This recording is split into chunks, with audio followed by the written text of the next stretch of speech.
I'm so alone. It's like that first time in the mod all over again. I just want some friends. I just want some friends. Oh, it's so beautiful though. Oh, Bajo, you're gonna love this. We've been playing DayZ for a year now, and it still creates moments that just can't be replicated in other games. Why do you think that is? Yeah, I talked about this with quite a few designers. I talked about it with one of the designers of Journey last night, about how games can make these sort of really compelling experiences. I think a lot of it comes down to context.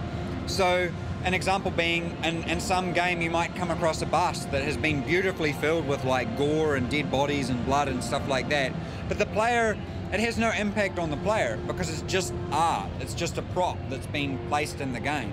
Whereas in DayZ, when you come across a dead player, it's a dead player or a dead body, so there's a story and a context behind that you know, and I think that gives you an emotional link to that event, because you know it happened to a real person. Dean Hall, it is my great pleasure to present to you the I'm on Top of the World Climbed Everest Award. Thank you. Congratulations. Awesome, thanks very much. Well done. Excellent. Thank you, good game. It's fantastic.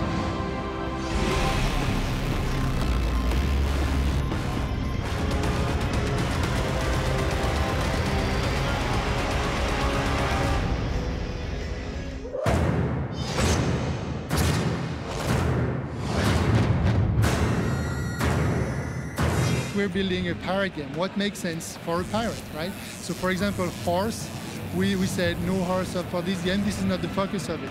And so, but for example, the tree running that Connor integrated, we said that this is a really nice ingredient to use and polish, to have maps that really feel more organic than ever, you know, and have a really nice intertwining between vegetation, buildings, etc. And so when you will navigate the rooftops of Amanau, Kingston and Nassau, or even some ancient Mayan temples, you have this AC feel, but in a totally different environment.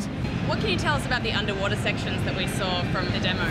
Well, underwater sections are the perfect example of something that makes sense in that game, right? Not visiting underwater shipwrecks for a pirate game would seem odd, you know? So we said, we need that. But we didn't have the tech yet. We didn't have nothing. So we said, okay, let's focus on some areas, you know, small location, really well done. It's for you to play. And so we always put a lot of efforts of making sure that we design systems, locations, you know, and setups that let the player choose the way he wants to deal with. The element of the game that I really proud of, I hope that people really like, is this world, ready for you to explore. It's really an invitation, you know, and this exploration of this huge world, the way people player want, for me is the key element of the game. With the press conferences, quite often there are some technical issues and things that go wrong. But the demo that we saw of Assassin's Creed Black Flag, we really pushed through, stuck it out there, so we wanted to give you the award for Best Stage Playthrough at E3. Thank you very much. The team worked very, very hard, and we'd be really happy to result. Thank you. Okay. We're outnumbered, mate. It's not the first time, Kenway. And it won't be the last. Go, Sonic, go!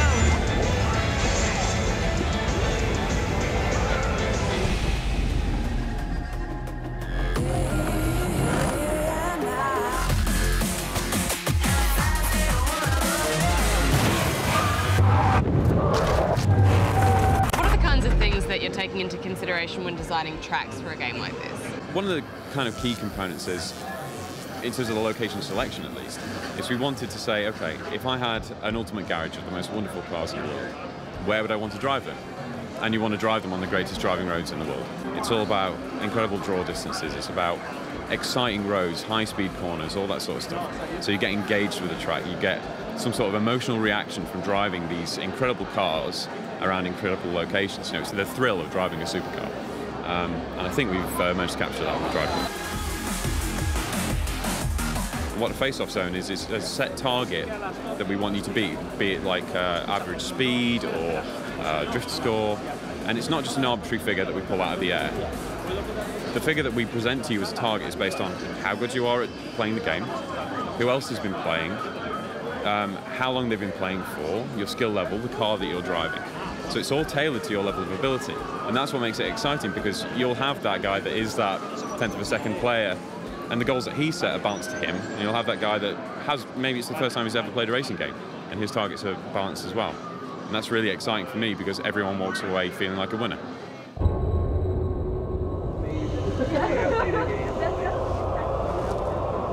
So for the first time to the public, actual game footage of The Witcher 3 Wild Hunt.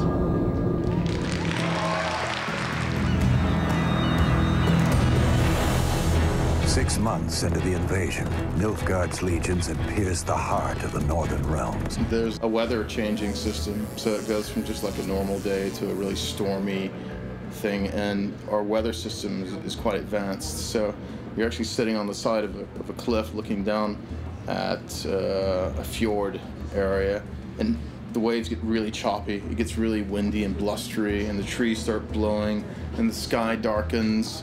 And then after that, you have to go find and hunt some really scary monster in the deep woods. So it really feels. I like getting sucked into these kinds of games where it's really just dark and immersive and kind of scary.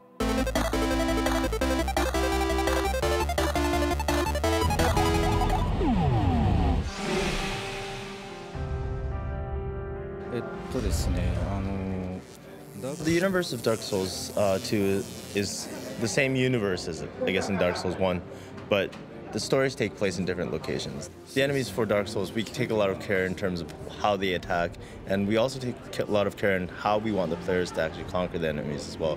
So that's where we first start off when we design the enemies, and from there we'll visually design them and try to come up with unique enemies that sort of fit the environment and fit the universe of Dark Souls. Our intent is not really to make a difficult game. Our intent is for the sense of satisfaction when being able to overcome. I think that sort of happiness or the fist-clenching feeling that you get is common throughout all players or anybody really that's able to overcome the challenges.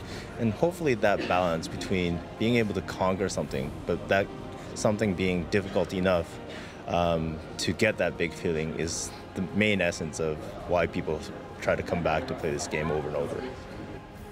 So on behalf of the Gamers of Australia, especially my co-host Barjo, we'd like to present you with the award for most anticipated game, Dark Souls 2. Congratulations. Dude, check out Manhattan. We should go over there later. It's about the fragility of society, and that means that in our game, a deadly virus has been released upon New York. People start getting sick, and they can't really go to work anymore.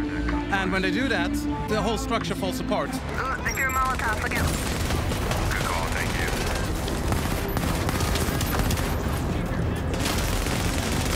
You can play the game solo if you want to. And what we have is, we call it one-shard gaming. Basically means that if you buy the game and you log into it, you can play it with everyone in the world, basically. Shit, hold on, I think we got one more. Watch out, on the left, Yep.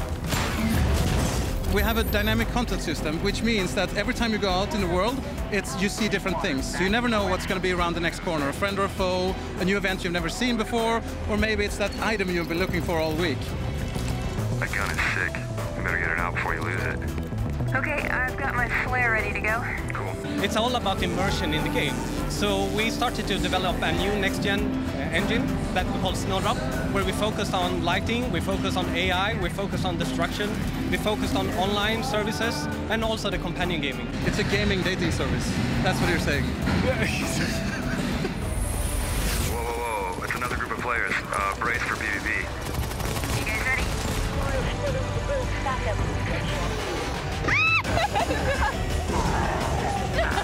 Well, I've been around the whole show floor, and I'd have to say the best booth definitely goes to Dead Rising 3. I mean, look at this. This is unreal.